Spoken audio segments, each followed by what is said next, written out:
All right, President Cyril Ramaphosa will take part in the European Union and South Africa summit at the EU headquarters in Brussels today. The EU-South Africa summit is taking place in Brussels amidst a historic day for the European Union, where Brussels and London have agreed to a deal on how the UK will exit the bloc after it voted to leave 2 years ago. The agreement was reached after a year and a half of tough negotiations on Brexit. For more on President Ramaphosa's visit and Brexit, we now cross live to SABC correspondent in Brussels, Jack Parrock. Jack, a very good morning to you, South African time.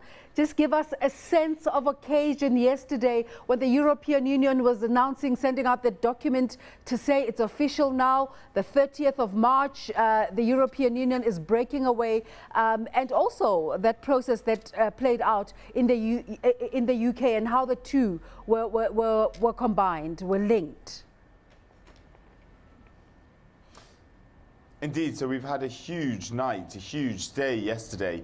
The European Union released a 585-page document that is basically the foundation, that is the deal for the UK's exit from the European Union. There's a lot of things in there that are not going down very well over in the UK, with those in favour of a hard Brexit, who want Brexit essentially to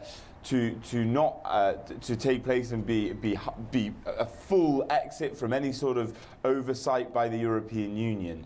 And essentially what that has meant is that there's a lot of complications in the United Kingdom at the moment, but from a European perspective, that's the deal. And on top of that, there's obviously the EU-South Africa summit with the South African President Cyril Ramaphosa here in Brussels. He's here to talk about economics, he's here to talk about trade ties, and so that's all going on. For the United Kingdom, the deal is on the table. Theresa May, the UK Prime Minister, now has to get that through. I've lost you in my ear. Are you able to hear me now, Jack? Can you hear me now? All right, Jack doesn't seem to be able to hear me there, and we'll just keep trying to reconnect there, because it's an important conversation. It's a historic day, as we said, for Brexit. Now, President Cyril Ramaphosa is warning of the rise of racism around the world during his ongoing tour of Europe. The president delivered a speech to the European Parliament in Strasbourg before heading to Brussels for a summit with EU leaders. I think Jack Parrock is back with us. All right, let's try him. I think we're able to connect back with Jack. Jack, are you back with us?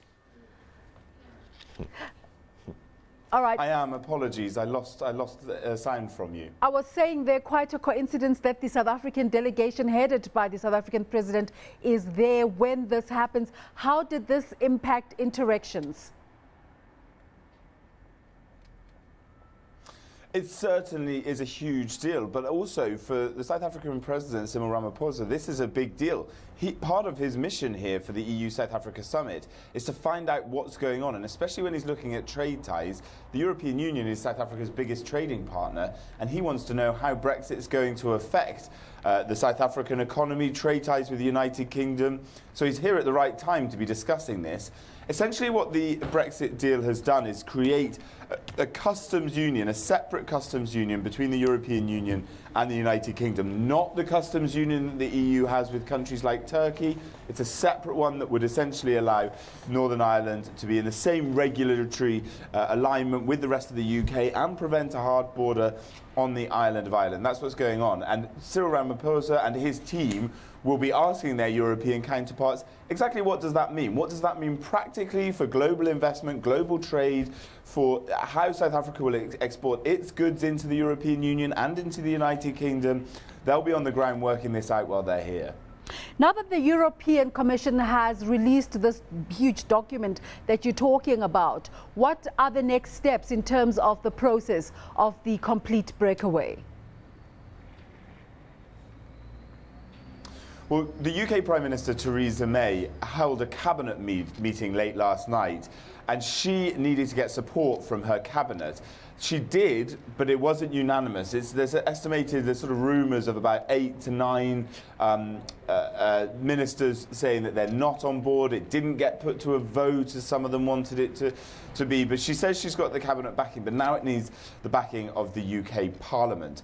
That's the big question, and that's the question we of the SABC are going to be interviewing European Commission President Jean-Claude Juncker in just over an hour from now. And everybody wants to know exactly what will happen if it gets shot down. How will the European Union react?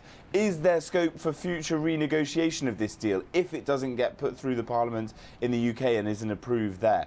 What will happen? And that's what we're all sort of, that's the question. If the deal, which is not making many Brexiteers in London happy, if it doesn't get through, what will that mean? What is the sense in Brussels and the team of Michel Barnier? Are they feeling that this has been the right decision and they're going through with it with a clear conscience that this will work out for members of the European Union? Well, Michel Barnier has been pretty successful in his intentions, to be honest, and has really managed to turn the screw on the United Kingdom, I think, is the perception here in Brussels. He has managed to hold many of the lines, and the United Kingdom has had to accept things it probably didn't want to do. Theresa May said that staying in a customs union with the European Union would not be acceptable to her, but essentially that's what this deal is laying out. What's interesting as well, and it is important to note, that as far as the Brexit deal, also the other 27 remaining countries of the European Union need to be happy with it. The Belgian Prime Minister, for instance, Charles Michel, last night tweeted to say they're looking through it. We have to check that it's in line with European values. It's an enormous document as well, so that might take some time.